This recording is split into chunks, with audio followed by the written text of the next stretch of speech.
और अब वक्त हो गया है देश प्रदेश का। कोरोना गांव में भी तबाही मचाने लगा है। लगातार हम आपको अलग अलग राज्यों से रिपोर्ट्स दिखा रहे हैं और अब ये खबरें आने लगी हैं कि गांव में मामले किस तेजी से बढ़ रहे हैं और एक के बाद एक मौतें भी हो रही हैं।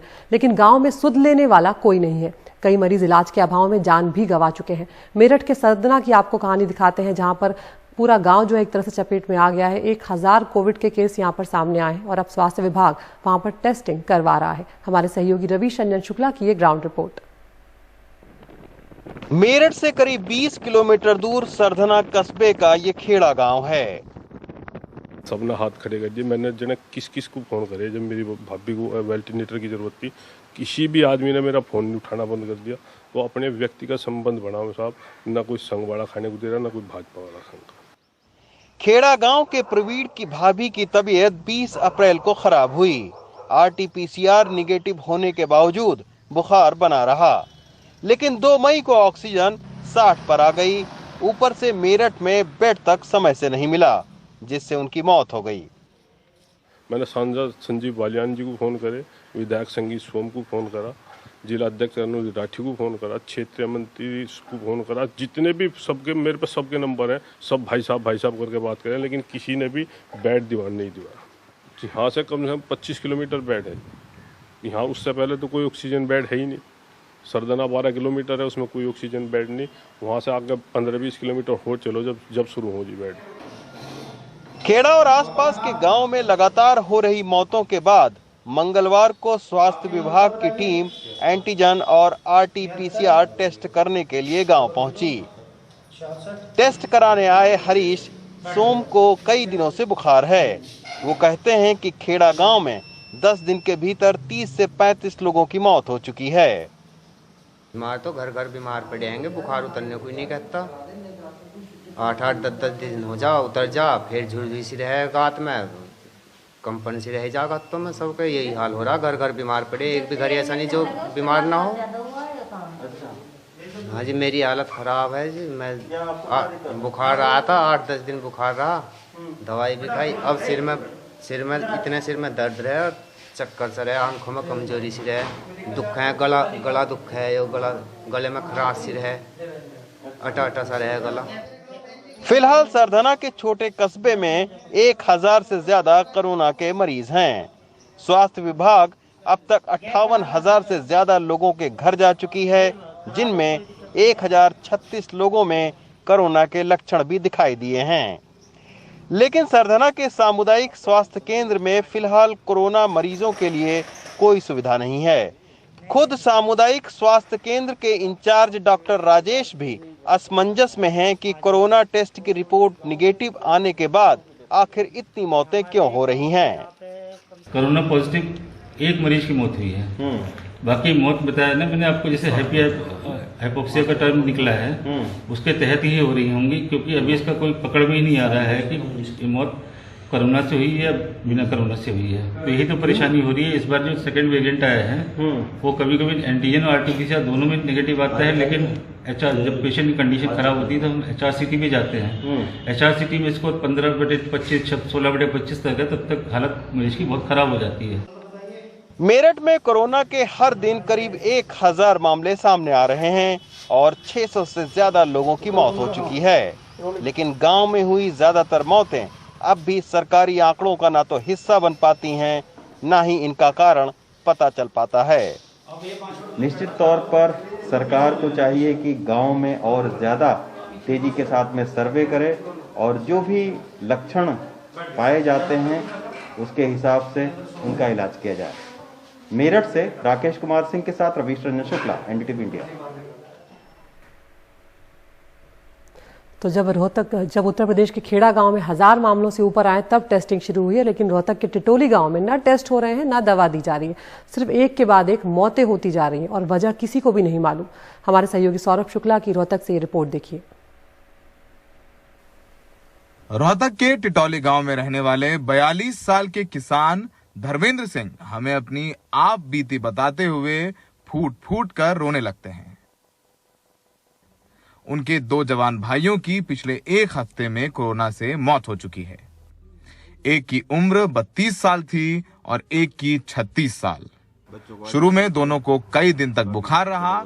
जब सांस लेने में तकलीफ हुई तो कई दिनों तक अस्पतालों में बेड नहीं मिला, और जब बेड मिला तब बहुत देर हो चुकी थी।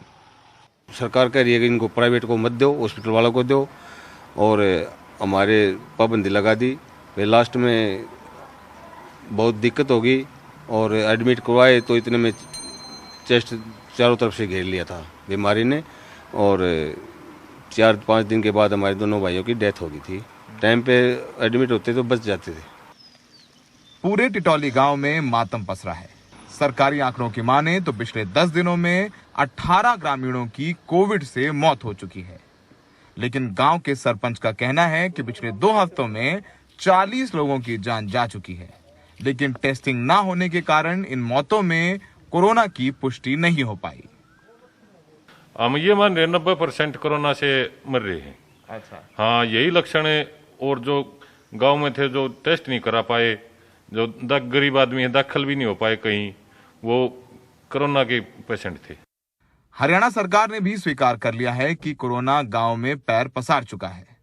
हरियाणा सरकार ने गांव में कोरोना को रोकने के लिए 8000 टीमें बनाई हैं।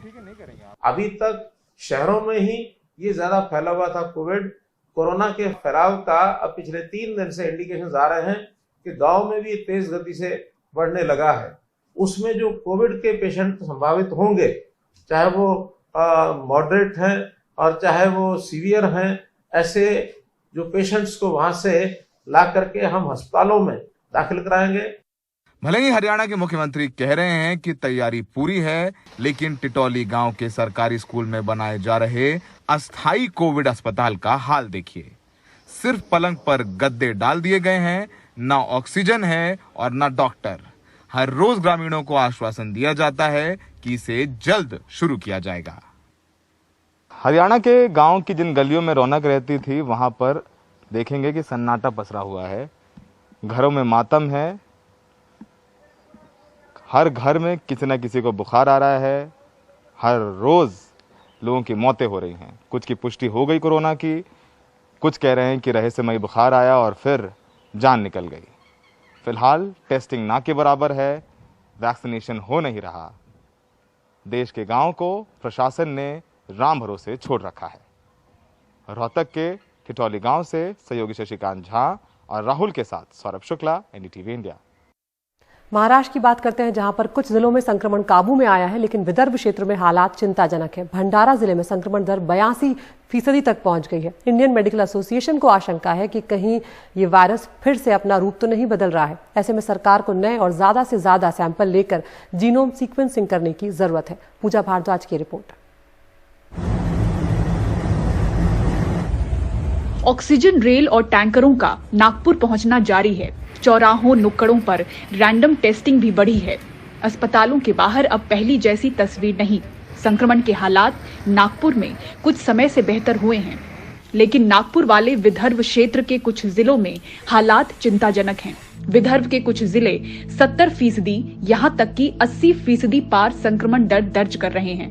भंडारा 82%, चंद्रपुर 70%, वर्धा 71% और गढ़चिरौली जिले ने 61% संक्रमण दर दर्ज किया है। महाराष्ट्र का जो विदर्भ का इलाका है, वहां पर जो परिस्थिति है वो बहुत ही चिंताजनक है। वहां पर कई जिलों में, जैसे कि अमरावती, भंडारा, चंद्रपुर, वर्धा, गढ़चिरौली, इन जिलों में इन्फेक्टिविटी रेट बढ़ रहा है। यहाँ पर अमरावती, भंडारा ऐसे जगह पर जो लॉकडाउन था, काफी दिनों तक था, कम से कम 70 दिनों से ये उनका वहां पर निर्बंध जो है वो शुरू हुई है। फिर भी मरीजों के आंकड़े जो है वो नियंत्रण में नहीं आ रहे हैं। डॉक्टरों की सबसे बड़ी संस्था इंडियन मेडिकल एसोसिएशन महाराष्ट्र के प्रवक्ता कहते हैं कि विदर्भ के कुछ जिलों में वायरस में नए म्यूटेशन की आशंका है, जिसके कारण संक्रमण पर काबू नहीं हो पा रहा।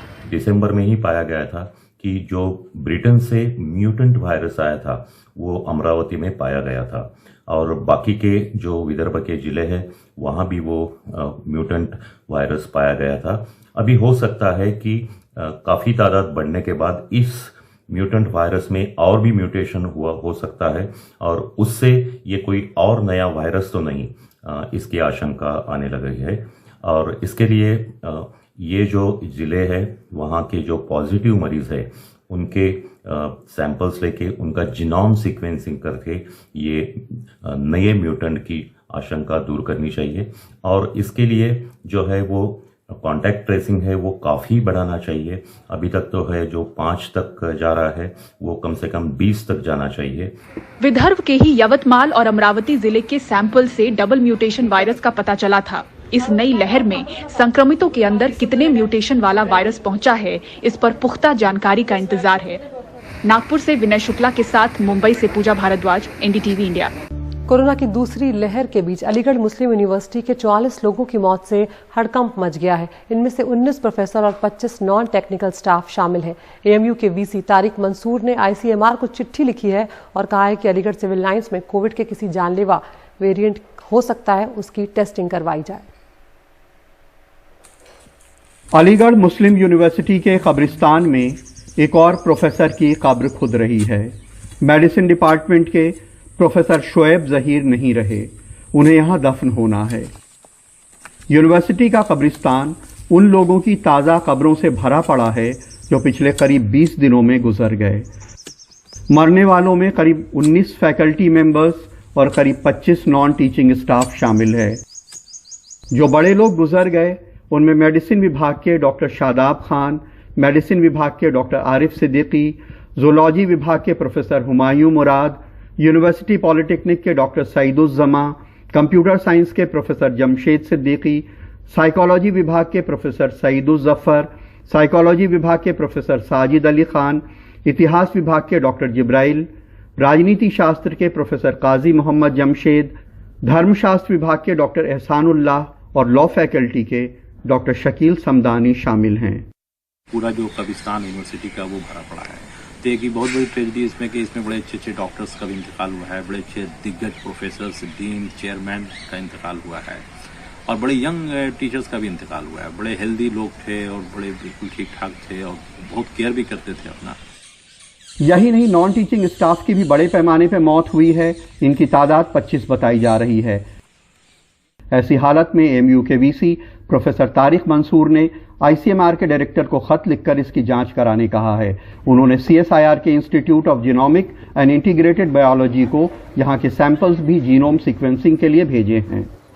इससे पहले जो कोरोना की पहली लहर आई थी उसमें भी अलीगढ़ मुस्लिम विश्वविद्यालय जो था उसने बहुत अग्रणीय भूमिका निभाई थी। इस बार ये देखा गया है कि जो मोर्टिलिटी रेट है वो ज़्यादा है। उसका क्या कारण है, ये एक चिंता का विषय है, जांच का विषय है। एएमयू में करीब 30,000 छात्र पढ़ते हैं। इनमें करीब 16,000 यहाँ के 19 हॉस्टल्स में रहते हैं। पहले यूनिवर्सिटी के बंद होने पर भी बड़ी तादाद में आम छात्र, रिसर्च स्कॉलर, प्रतियोगी परीक्षाओं की तैयारी करने वाले हॉस्टल्स में रहा करते थे। लेकिन इतनी मौतों के बाद दहशत से हॉस्टल खाली हो गए हैं। अभी इस वक्त ज़्यादातर 450 की कैपेसिटी है। लमसम 50-60 स्टूडेंट हैं यहाँ पर जो पीएचडी के भी है। कुछ अपने थीसिस सबमिट करने वाले हैं तो उनकी मजबूरी है, रुके हुए। लेकिन उनके माँ बाप की कॉल आ रही है डेली, वो कह रहे हैं थीसिस सबमिट हो या ना हो आप घर आइए पहली फुर्सत में। देश की एक इतनी मशहूर सेंट्रल यूनिवर्सिटी में इतने बड़े पैमाने पर स्कॉलर्स की मौत चिंता का सबब ज़रूर है। इसकी जांच करा के लोगों की जान बचाने की कोशिश ज़रूर होनी चाहिए। अलीगढ़ में अदनान और कैमरामैन राजेश गुप्ता के साथ कमाल खान, एनडीटीवी इंडिया।